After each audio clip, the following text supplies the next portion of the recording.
નમસ્તે વિદ્યાર્થી મિત્રો, ધોરણ 11 વિષય અર્થશાસ્ત્ર, ચેપ્ટર નંબર 7 ભારતીય અર્થતંત્ર, જેમાં આજે આપણે વિકાસમાન ભારતીય અર્થતંત્રના લક્ષણો વિશે ચર્ચા કરશું, એની સમજૂતી મેળવશું. Characteristics of India as a developing economy. Developing એટલે કે જે વિકાસ પામી રહી છે. તો ભારત દેશ છે એ વિકાસમાન દેશ છે, વિકાસશીલ દેશ છે અને મિશ્ર અર્થતંત્ર ધરાવે છે. તો એમાં આપણો દેશ કૃષિ ઉપર પણ આધારિત છે, આપણા દેશની અર્થવ્યવસ્થા, અને ઉદ્યોગો ઉપર અને સેવાઓ ઉપર પણ આધારિત છે.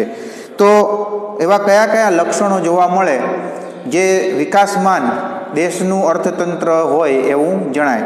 તો નંબર 1, આર્થિક વૃદ્ધિ.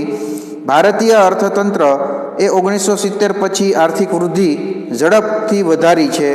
તેમાં પણ ખાસ કરીને 1990-91ના આર્થિક નીતિના પરિવર્તનો બાદ આર્થિક વૃદ્ધિ દર 6.8%ના વાર્ષિક ધોરણે વૃદ્ધિ પામ્યો છે. તો 1990-91માં જે ઇકોનોમિક રિફોર્મ્સ તરીકે ઓળખાય છે, આર્થિક સુધારાઓ તરીકે ઓળખાય છે, એના ત્યારબાદ આપણો દેશનું અર્થતંત્ર ઝડપથી વિકાસની દિશામાં આગળ વધ્યું છે. જ્યારે ભારત દેશનો આર્થિક વૃદ્ધિ દર 1950-51થી 1990-91 દરમિયાન માત્ર 3.5%ના વાર્ષિક ધોરણે વૃદ્ધિ પામતો હતો. એટલે કે આર્થિક સુધારાઓ પહેલાં એ ખૂબ જ ધીમી ગતિએ વૃદ્ધિ પામતો હતો. વર્ષ 2012-13 બાદ વર્ષ 2014-15માં આર્થિક વૃદ્ધિ દર ફરી મંદ પડ્યો છે અને તે વાર્ષિક ધોરણે 5%થી નીચા દરે વૃદ્ધિ પામ્યો છે. જોકે ભારતીય અર્થતંત્ર ફરીથી ઊંચા આર્થિક વૃદ્ધિ દરે વધશે અને ઝડપથી સાનુકૂળ પરિણામો લાવશે એવી વિશ્વ આશા રાખે છે. ભારતની સાધન ભાવોએ ચોખ્ખી રાષ્ટ્રીય આવક સ્થિર ભાવોએ ગણતા તે 1950-51માં રૂપિયા 2,69,724 કરોડ હતી, જે વધીને વર્ષ 2013-14માં રૂપિયા 87,51,834 કરોડ સુધી વૃદ્ધિ પામી છે. આમ તે 63 વર્ષના સમયગાળામાં ચોખ્ખી રાષ્ટ્રીય આવકમાં 18 ગણો વધારો થયો છે. તો આ રીતે આર્થિક વૃદ્ધિ જે છે એ જણાય છે. દેશના ઔદ્યોગિક વિકાસ જે છે એ થયો છે. ઔદ્યોગિક પેદાશોની નિકાસ દ્વારા વિદેશી ઊંડિયામણ આપણને પ્રાપ્ત થઈ રહ્યું છે. તો એ રીતે આર્થિક વૃદ્ધિ દર જે છે એ સતત વધી રહ્યો છે. રાષ્ટ્રીય આવક પણ આપણી વધી રહી છે. તો 18 ગણો એમાં વધારો થયો છે. બરાબર. નંબર 2 છે રાષ્ટ્રીય આવકમાં વિવિધ ક્ષેત્રોનો ફાળો. ભારતની આર્થિક વૃદ્ધિ માપન અંગેનું આ એક મહત્વનું માપદંડ છે, જેમાં ખેતી ક્ષેત્રનું પ્રદાન રાષ્ટ્રીય આવકની આપેલ માહિતી પરથી સ્પષ્ટ થાય છે.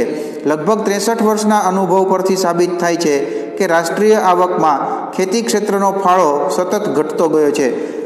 અહીંયા આર્થિક સર્વે 2014-15 વોલ્યુમ 2 એનો કોષ્ટક આપેલું છે, રાષ્ટ્રીય આવકમાં વિવિધ ક્ષેત્રનો ફાળો, પાના નંબર 82 ઉપર. એનો તમે અભ્યાસ કરતો એટલે ખ્યાલ આવશે. તો ખેતી ક્ષેત્ર, જેમાં અન્ય ક્ષેત્રોનો પણ સમાવેશ થઈ જાય. અન્ય ક્ષેત્ર એટલે પશુપાલન, મરઘા ઉછેર, મત્સ્યોદ્યોગ, આ બધા ખેતી ક્ષેત્રમાં જે છે એ આવેલા છે. તો 1950-51માં 53.1% છે રાષ્ટ્રીય આવકમાં ફાળો. 1990-91માં એમાં ઘટાડો જોવા મળે છે. બરાબર. 29.6% થાય છે. 2000 અને 2001 દરમિયાન 22.3%. તો એ ઘટી રહ્યું છે. રાષ્ટ્રીય આવકમાં એનો ફાળો ઘટી રહ્યો છે. જ્યારે 2014-15માં 17.6% જેટલું એ રહેલું છે.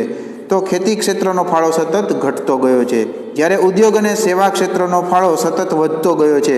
વર્તમાનમાં રાષ્ટ્રીય આવકમાં સૌથી શ્રેષ્ઠ ફાળો આપનાર ક્ષેત્ર તરીકે સેવા ક્ષેત્ર છે. તે કુલ 52.7% ફાળો આપી પ્રથમ ક્રમ પ્રાપ્ત કરે છે. તો દેશની રાષ્ટ્રીય આવકમાં કુલ રાષ્ટ્રીય આવકના 52.7% ફાળો જે છે એ સેવા ક્ષેત્ર આપી રહ્યું છે. તો એનો તમે કોષ્ટકનો અભ્યાસ કરશો એટલે તમને વધુ એની માહિતી પ્રાપ્ત થશે.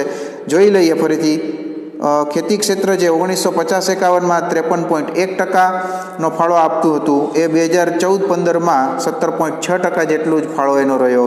ઉદ્યોગો જે આઝાદી સમયે 1950-51માં 16.6%નો ફાળો આપી રહ્યા હતા રાષ્ટ્રીય આવકમાં, એ 2014-15માં વધી અને 29.7% જેટલો ફાળો આપી રહ્યા છે. સેવા ક્ષેત્ર જોઈએ બાંધકામ ક્ષેત્ર વગર તો 1950-51 આઝાદી સમયે 30.3% સેવા ક્ષેત્રનો ફાળો હતો, જે વર્ષ 2014-15માં વધીને 52.7% જેટલો રહ્યો અને એ પ્રથમ ક્રમે રહ્યો છે. ત્યારબાદ નંબર 3, માથાદીઠ આવક. ભારતમાં વર્ષ 1950-51માં સ્થિર ભાવોએ માથાદીઠ આવક રૂપિયા 7,114 હતી, જે વર્ષ 2013-14માં વધીને રૂપિયા 39,904 થઈ. આમ કુલ 63 વર્ષના સમયગાળામાં તે અંદાજે 4.5 ગણો વધારો સૂચવે છે. જેમાં વર્ષ 1950-51થી વર્ષ 1990-91ના ગાળા તરફ ધ્યાન કેન્દ્રિત કરતા જણાય છે કે માથાદીઠ આવકમાં વાર્ષિક 1.6%ના દરે વૃદ્ધિ થઈ છે. તો આઝાદી સમયથી લઈ અને 1990-91ના વર્ષ સુધી એ જે 40 વર્ષોનો ગાળો છે, તો એ દરમિયાન આપણે જોઈ શકીએ છીએ કે 1.6%ના દરે એમાં વૃદ્ધિ થઈ છે માથાદીઠ આવકમાં. જ્યારે વર્ષ 1990-91 બાદ તે લગભગ 5.5%ના વાર્ષિક દરે વૃદ્ધિ થવા પામી છે, જે સ્પષ્ટ કરે છે કે આર્થિક સુધારાની અસરને કારણે વૃદ્ધિનો દર ઝડપી બન્યો છે. ત્યારબાદ નંબર 4, રોજગારીનું સ્તર જોઈએ. ભારતમાં રોજગારી માટે 3 ક્ષેત્રો તારવવામાં આવ્યા છે, જેમાં એક પ્રાથમિક ક્ષેત્ર.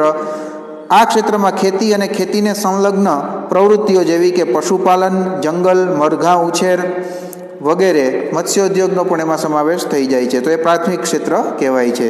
નંબર 2 એમાં ઔદ્યોગિક ક્ષેત્ર છે. તો ઉદ્યોગ ક્ષેત્રે તમામ ઔદ્યોગિક ઉત્પાદન પ્રવૃત્તિઓનો સમાવેશ થાય છે. દાખલા તરીકે નાના મોટા ઉદ્યોગો, એમાં કોલસા ખાણ ખનીજ ઉદ્યોગ આવી જાય, સ્ટીલ ઉદ્યોગ આવી જાય, બરાબર, બાંધકામ ઉદ્યોગ, વહાણ ઉદ્યોગ, આ બધા ઉદ્યોગોનો એની અંદર સમાવેશ થાય છે. અને સી, સેવા ક્ષેત્ર. આ ક્ષેત્રમાં વેપાર, વાહન વ્યવહાર, ખાણ સંદેશા વ્યવહાર, બેન્કિંગ, વીમો વગેરે જેવી ઇતર સેવાઓનો પણ એમાં સમાવેશ થઈ જાય છે. તો રોજગારી ક્ષેત્રે વિવિધ ક્ષેત્રોનો ફાળો જોઈએ આપણે, તો પ્રાથમિક ક્ષેત્ર 1951માં 72.1% રોજગારી આપી રહ્યું હતું, જે ધીમે ધીમે 1991ની અંદર ઘટવા પામ્યું 66.9%, 2001ની અંદર 56.7% અને વર્ષ 2011-12માં એ 48.9% જેટલું રોજગારી આપતું રહ્યું. તો અહીંયા જોઈ શકાય છે કે ખેતી ક્ષેત્ર અથવા પ્રાથમિક ક્ષેત્રમાંથી લોકોને રોજગારી ઓછી, ધીમે ધીમે ઉદ્યોગોનો વિકાસ થયો, સેવા ક્ષેત્રનો વિકાસ થયો, જેથી વધુને વધુ લોકો એના સાથે જોડાતા ગયા. ઔદ્યોગિક ક્ષેત્ર જોઈએ તો 1951ની અંદર 10.6% લોકોને રોજગારી આપી રહ્યું હતું. 1951માં એમાં વૃદ્ધિ થઈને 12.7% થયું. વર્ષ 2001માં એમાં વધારો થઈને 18.1% અને વર્ષ 2011-12માં ઔદ્યોગિક ક્ષેત્રે રોજગારી 24.2% લોકોને પ્રાપ્ત થવા લાગી. સેવા ક્ષેત્ર 1951ની અંદર 17.3% લોકોને રોજગારી મળતી હતી. 1991ની અંદર 20.4%, વર્ષ 2001માં 25.2% અને વર્ષ 2011-12માં એમાં વૃદ્ધિ થઈને 26.9% લોકોને સેવા ક્ષેત્ર સાથે જોડાવાથી રોજગારી પ્રાપ્ત થઈ. આ જે કોષ્ટક આપેલું છે પાના નંબર 82 ઉપર, રોજગારીમાં વિવિધ ક્ષેત્રોનો ફાળો, એ આર્થિક સર્વે 2014-15 વોલ્યુમ 2માંથી લેવામાં આવેલું છે. ભારતમાં વર્ષ 1951માં પ્રાથમિક ક્ષેત્ર 72.1%, ઔદ્યોગિક ક્ષેત્ર 10.6% અને સેવા ક્ષેત્ર 17.3% રોજગારીની તકો સર્જતા હતા. વર્ષ 1991માં પ્રાથમિક ક્ષેત્ર 66.9%, ઔદ્યોગિક ક્ષેત્ર 12.7% અને સેવા ક્ષેત્ર 20.4% રોજગારીનું સર્જન કરતા હતા. જ્યારે વર્ષ 2001માં પ્રાથમિક ક્ષેત્ર 56.7%, ઔદ્યોગિક ક્ષેત્ર 18.2% અને સેવા ક્ષેત્ર 25.2% રોજગારીની તકો ઊભી કરતા હતા. આ જ રીતે વર્ષ 2011-12માં પ્રાથમિક ક્ષેત્ર 48.9%, ઔદ્યોગિક ક્ષેત્ર 24.3% અને સેવા ક્ષેત્ર 26.9% રોજગારીની તકોનું સર્જન કરતા હતા. જે સ્વયં સ્પષ્ટ કરે છે કે 1951થી એટલે કે આઝાદીના સમયથી 2011-12ના સમયગાળામાં લોકો રોજગારીના હેતુસર પ્રાથમિક ક્ષેત્રમાંથી ઔદ્યોગિક ક્ષેત્ર અને સેવા ક્ષેત્ર તરફ એમનો ઝોક જે છે એ જોવા મળે છે, એ તરફ એ વળ્યા છે. નંબર 5, પાયાની સુવિધાઓમાં વૃદ્ધિ. દેશની આર્થિક વૃદ્ધિનો દર પાયાની સુવિધાઓ પર નભે છે. તો આર્થિક વૃદ્ધિ છે તો એના માટે પાયાની સગવડોમાં સુધારો થવો જોઈએ, વધારો થવો જોઈએ. વીજળી, પાણી, બરાબર, આ બધી જે બાબતો છે, શિક્ષણ, આરોગ્યની સેવાઓ, તો આ બધી જે પાયાની સુવિધાઓ છે એમાં વૃદ્ધિ થવી જોઈએ, જેમાં વીજળી, શિક્ષણ, આરોગ્ય, સંદેશા વ્યવહાર, વાહન વ્યવહાર, સિંચાઈની સગવડ વગેરે અગ્રતા ધરાવે છે.